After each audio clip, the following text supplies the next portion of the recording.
Hi, I'm Jen and I'm the Gaming Mum.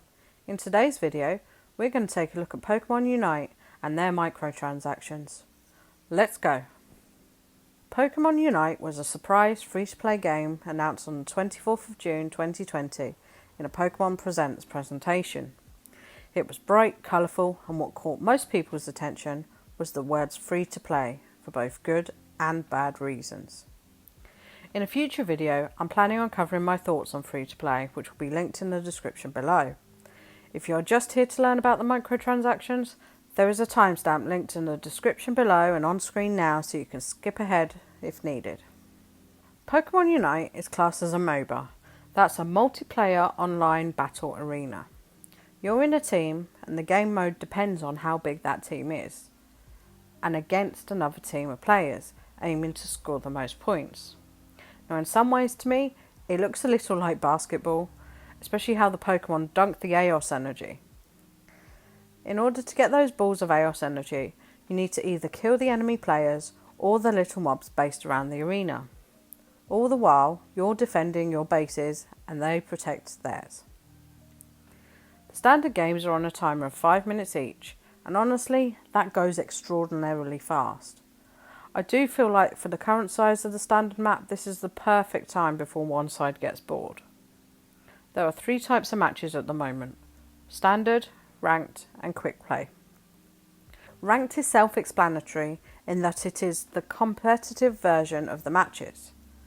Standard is a normal mode of 5 versus 5, and quick play is very short matches, usually 3 versus 3 on various different smaller maps. So, it's not going to be a Pokemon game without the Pokemon.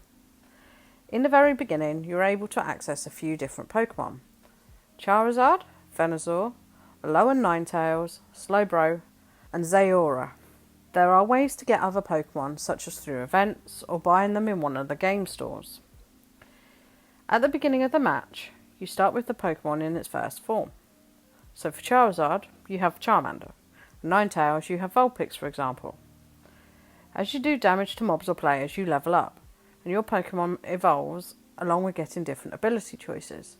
You get choices at each evolution as to what your character's abilities are to be, and occasionally as they level.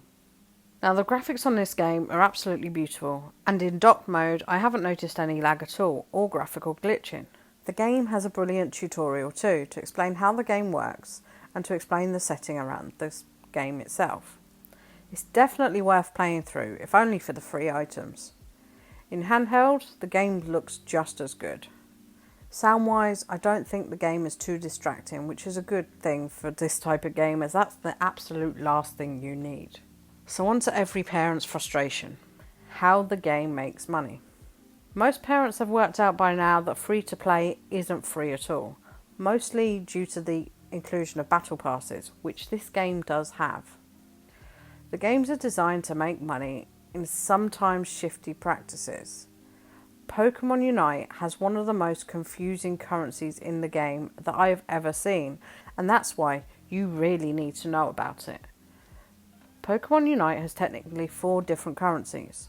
One for the gambling random loot box style object, 2 different ones for the general buying of goods and Pokemon, one of which can be earned only through events and ranked season rewards, and then the real-time money currency. Most of these you can earn very slowly in game, but this is where it becomes more problematic in Pokemon Unite. Now one of the main things that's required to do later on in ranked mode is level up your equipped items for your Pokemon to hold. You only get a few free to begin with, but each of these need leveling up as high as level 30. Now they have their own type of currency, the item enhancement. To begin with, you don't need a lot of them, but it soon adds up when you bear in mind each item needs the same amount of enhancers to level up. And these you can buy with real money via one of the currencies in the shop to make it faster.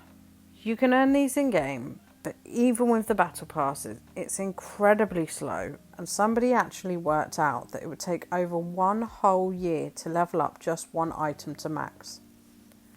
And some of these items are a massive problem in themselves. The higher they level up, some of them become insanely overpowered, And when they work in ranked, it certainly puts you in an advantage if you use them, and a massive disadvantage if you're on the other team without them. It falls massively under the pay-to-win model, which a lot of gamers actually despise, as it makes the game incredibly unfair for those who perhaps don't want to put hundreds or thousands into a game, or simply can't afford it. The game, monetary-wise, is designed to confuse parents and children alike with how much they're spending, and I really think this is a massive problem with free-to-play games. With Pokemon as a franchise so popular with the younger generation, as that's who its target audience is, there's a massive potential for not only parents to be severely out of pocket, but for the companies earning from this game to find themselves in a very sticky legal situation, as this is one of the worst games for monetization and microtransactions I've seen. It really needs to be made clearer as to the different currencies, or even bringing it back down to two currencies, one paid with real money and one earned in the game. If you haven't already as a parent, make sure your parental controls are on your Switch console and your mobile phones when it's launched in September 2021 on mobile. And that way, your kid cannot run up a massive bill pretty fast, as they need to advance through the game. You do not need to buy anything to actually just enjoy this game at all, especially if you stick to standard or quick matches only. Ranked at the lower levels seems relatively balanced, but as I said, you never know when someone's going to pay an extortionate amount to level up their items. So, what do you think about microtransactions in games? Have you had problems with it? Let me know in the comments below. Thanks for watching. See you in the next video.